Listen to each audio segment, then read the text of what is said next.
Eclesiastés, capítulo 12, versículo del 13 al 14, y lleva por título Resumen del deber del hombre. Y le damos lectura en el nombre del Señor Jesucristo.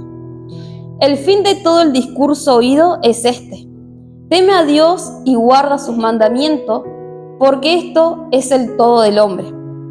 Porque Dios traerá toda obra a juicio, juntamente con toda cosa encubierta, sea buena o sea mala. ¿Pueden tomar sus asientos, hermanos? El autor de este libro fue Salomón, quien reinó en Israel y en la ciudad de Jerusalén. Y vamos a leer en Primera de Reyes, capítulo 3, al versículo 7 al versículo 13. Dice así en el nombre de Jesucristo: Ahora pues, Jehová, Dios mío, tú me has puesto a mí, tu siervo, por rey en lugar de David, mi padre. Y yo soy joven y no sé cómo entrar ni salir. Y tu siervo está en medio de tu pueblo, al cual tú escogiste, un pueblo grande que no se puede contar ni numerar por su multitud. Da pues a tu siervo corazón entendido para juzgar a tu pueblo y para discernir entre lo bueno y lo malo. Porque ¿quién podrá gobernar tu pueblo tan grande? Y agradó delante del Señor que Salomón pidiese esto. Y le dijo Dios: ¿por qué has demandado esto y no pediste para ti muchos días, ni pediste para ti riqueza, ni pediste la vida de tus enemigos, sino que demandaste para ti inteligencia para oír juicio? He aquí he hecho conforme a tus palabras. He aquí que te he dado un corazón sabio y entendido, tanto que no ha habido antes de ti otro como tú, ni después de ti se levantará otro como tú. Y aún también te he dado las cosas que no pediste, riquezas y gloria, de tal manera que entre los reyes ninguno haya como tú en todos tus días. Él, antes de ser rey, le pidió en oración a nuestro Padre, pero Él le pidió un corazón inteligente para poder discernir entre lo bueno y lo malo, para saber gobernar un pueblo.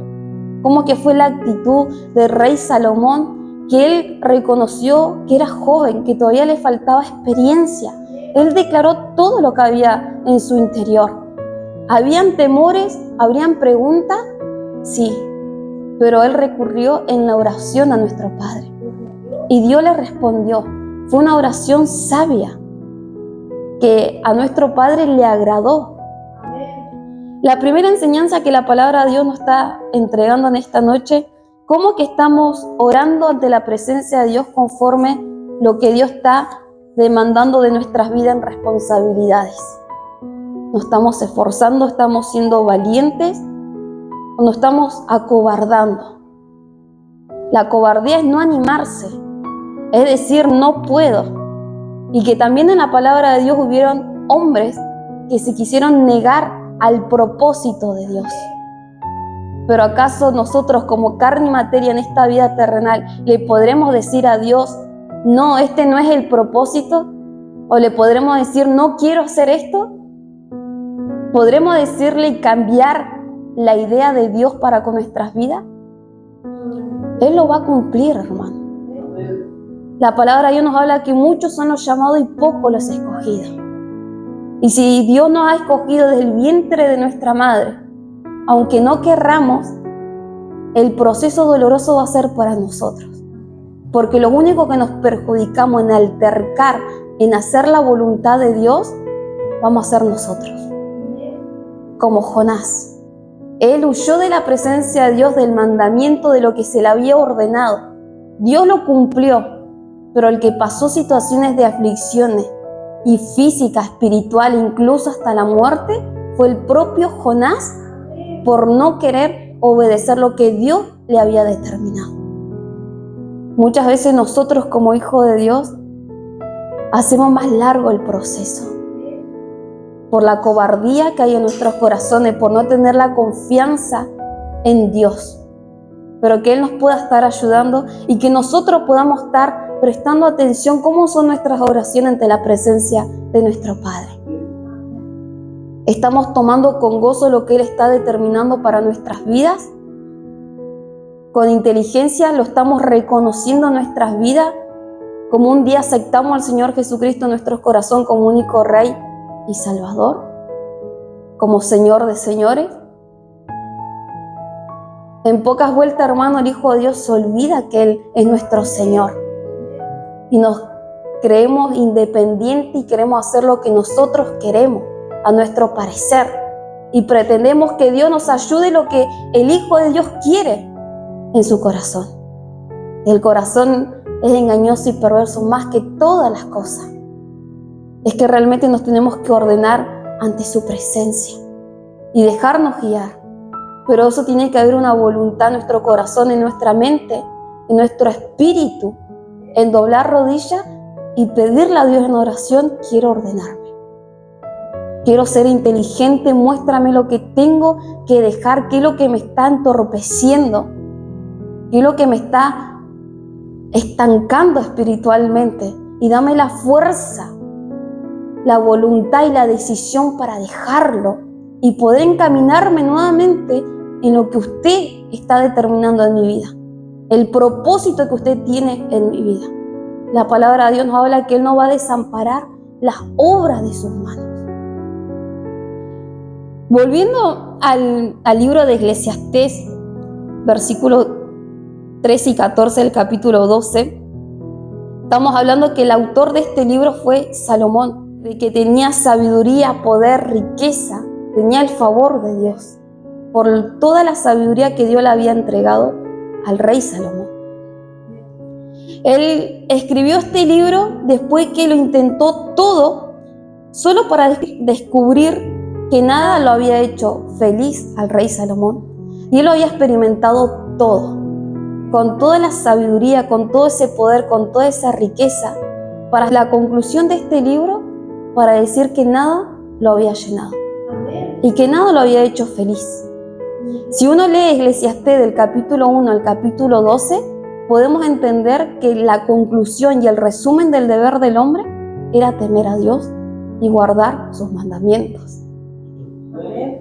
Lo que el rey Salomón quería dar a entender al pueblo de Israel, que no lo iba a poder llenar con sus logros terrenales, el vacío siempre iba a estar.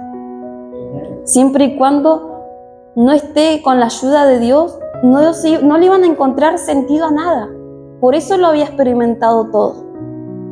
Y eso es lo que Salomón quería hacer entender al pueblo, y lo que hoy Dios nos quiere hacer entender a nosotros. Que si nosotros no buscamos a Dios, nada nos va a dar esa llenura. Porque la palabra de Dios dice que en su presencia, cuando el Hijo de Dios hace lo agradable ante la presencia de nuestro Padre, hay plenitud de gozo. Cuando obedecemos, realmente nos proporciona una verdadera felicidad, una verdadera vida en gozo y en paz. Por eso, el deber del hombre, hermano, es poder temerle. Temer a quien tiene el poder y la autoridad para echar el alma al infierno, dice la palabra de Dios. La vida sin Cristo produce una persona amargada, solitaria y sin esperanza. Con cuánta facilidad y rapidez puede llegar la muerte, hermano. Sin esperarlo, la persona puede volver al polvo de la tierra. Por eso es que Dios nos hace un llamado a nuestras vidas. Aquellos que no han aceptado al Señor Jesucristo, hoy es el tiempo para aceptarlo como único Rey y Salvador. Los que se han vuelto atrás, los que un día congregaron y sintieron la presencia del Espíritu Santo y que hoy están afuera, hoy es tiempo para volvernos. Porque sabemos que los juicios de Dios van a venir a esta vida terrenal por la desobediencia del hombre y por la desobediencia de su iglesia. Y que destrucción y mortandad va a venir. Así sobre la vida de Job, que Dios quitó y Dios dio. ¿Por qué muchas veces tenemos que esperar que Dios quite lo que Dios nos ha bendecido por la desobediencia? Y a Job le quitó los hijos. Y en estos tiempos Dios puede caer su juicio de la misma forma. Lo que Dios ha bendecido con un matrimonio, con hijo, Dios lo puede quitar. Dios le puede quitar la vida de un hijo o de una hija si no está y no se vuelve a la obediencia. Y no porque Dios quiera. Solamente es por la desobediencia del propio hombre. Como asimismo nosotros los que estamos perseverando, la palabra de Dios nos habla que nos pongamos a cuenta con Él. ¿Cómo está nuestra condición espiritual? ¿Estamos en la obediencia, en la santidad? Que Él nos pueda estar ayudando, hermano. Que nosotros nos podamos perseverar en la oración. Perseverar en la obediencia a la palabra de Dios, perseverar en el Evangelio, en la santidad. ¿Y qué es temer a Dios? Poder ponerlo en primer lugar a nuestro Padre. ¿Y cómo es eso? ¿Cómo podemos poner a Dios en primer lugar? Estar pensando todo lo que en un día hago, todo lo que en un día pienso, todo lo que en un día digo. Hacerme la pregunta, ¿a Dios le agrada lo que estoy haciendo? ¿A Dios le agrada lo que estoy hablando? ¿A Dios le agrada lo que estoy pensando? Eso es ponerlo en primer lugar a Dios. Y ahí estaríamos prestándonos atención y la respuesta es automática y sencilla. No, el Señor Jesucristo no estaría haciendo lo que estoy haciendo. El Señor Jesucristo no pensaría lo que estoy pensando. El Señor Jesucristo no hablaría lo que está saliendo de mi boca. Y ahí sería la autocorrección automáticamente. Eso es temer a Dios. Eso es ponerlo en primer lugar en nuestras vidas. ¿Y el Señor Jesucristo se pondría afanoso por esta situación? No. El Señor Jesucristo doblaría rodillas y hubiese orado al Padre, como lo hizo en los Evangelios. Por eso la importancia, hermano, de poder temerle a nuestro Padre. Y la palabra de Dios nos sigue hablando que todo el hombre es temer a Dios y guardar sus mandamientos. Y el fundamento del mandamiento que Dios nos ha entregado es el amor. Amarás a Dios con todo tu corazón, con toda tu alma, con toda tu mente, con toda tu fuerza y a tu prójimo como a ti mismo. ¿Estamos amando? ¿Hay amor en nuestras vidas? Y es que ahí nos tenemos que autoanalizar nuestras propias vidas ante la presencia de Dios. ¿Cómo llegar a poder amar? Y es que ahí tiene que haber una sanidad del corazón, una sanidad del alma, una sanidad de la mente. Porque si nosotros no amamos, no podemos amar al prójimo. Y hemos predicado y Dios nos ha enseñado que no podemos impartir de lo que no hay en el corazón. Y la palabra de Dios nos habla también en Mateo 7:12, en el nombre del Señor Jesucristo. Así que todas las cosas que queráis que los hombres hagan con vosotros, así también haced vosotros con ellos, porque esto es ley y los profetas. Todo lo que nosotros queremos que los hombres nos traten es lo que nosotros en nuestro corazón vamos a impartir. Por eso la importancia de la sanidad. Si llegué a Cristo y tuve una infancia difícil, ¿qué imagen tengo de mí misma? ¿Cómo fue todos los años de mi vida antes de llegar a Cristo? ¿Hay áreas que tengo que ser sanado todavía? Y la pregunta es, cuando llegué a la iglesia, hasta el día de hoy, ¿he sido lastimado dentro de la iglesia? Eso pasa muchas veces. Y eso interrumpe que el Hijo de Dios guarde los mandamientos. Y es necesario que lo oremos, que le pidamos al Espíritu Santo que nos sane con el aceite de su Espíritu Santo. Porque hay algo que tenemos que entender. El hombre y la mujer puede lastimar porque es carne y materia, pero Dios no.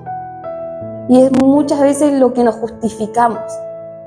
Se deja los caminos de Dios porque me lastimaron dentro de la iglesia. No, dentro de la iglesia todos estamos perseverando, todos estamos que crucificar la obra de la carne. No tenemos que quitar la mirada de la palabra de Dios y perseverar por la salvación de nuestra alma. Pero también el Hijo de Dios se lastima y se hiere por el pecado. El pecado hiere, y eso es lo que tenemos que ser sanados también. Y no es echarle la culpa a nadie, sino de nosotros mismos por las propias rebeliones y desobediencias. Tenemos que ser sanados de los pecados. Y eso es pedirle ayuda al Espíritu Santo para estar fortalecido y que realmente pueda haber amor en mi corazón para guardar los mandamientos, para impartir el amor de Dios, para poder llenarnos de Él, de su presencia y poder caminar y cumplir el propósito que Dios quiere para nuestras vidas. Pero eso depende de usted y de mi persona, poder ponernos en lo más íntimo con el Espíritu Santo en oración y con su palabra, que es la cual nos revela en qué área tenemos que ser sanados para poder guardar sus mandamientos. Cuando haya amor, cuando nos amemos a nosotros mismos, cuando nos valoremos, cuando nos cuidemos como el templo del Espíritu Santo, va a haber un cambio en nuestras vidas. Porque no puedo pretender que alguien me respete, que alguien me cuide, que alguien me valore, si mi persona misma no lo estoy haciendo conmigo misma.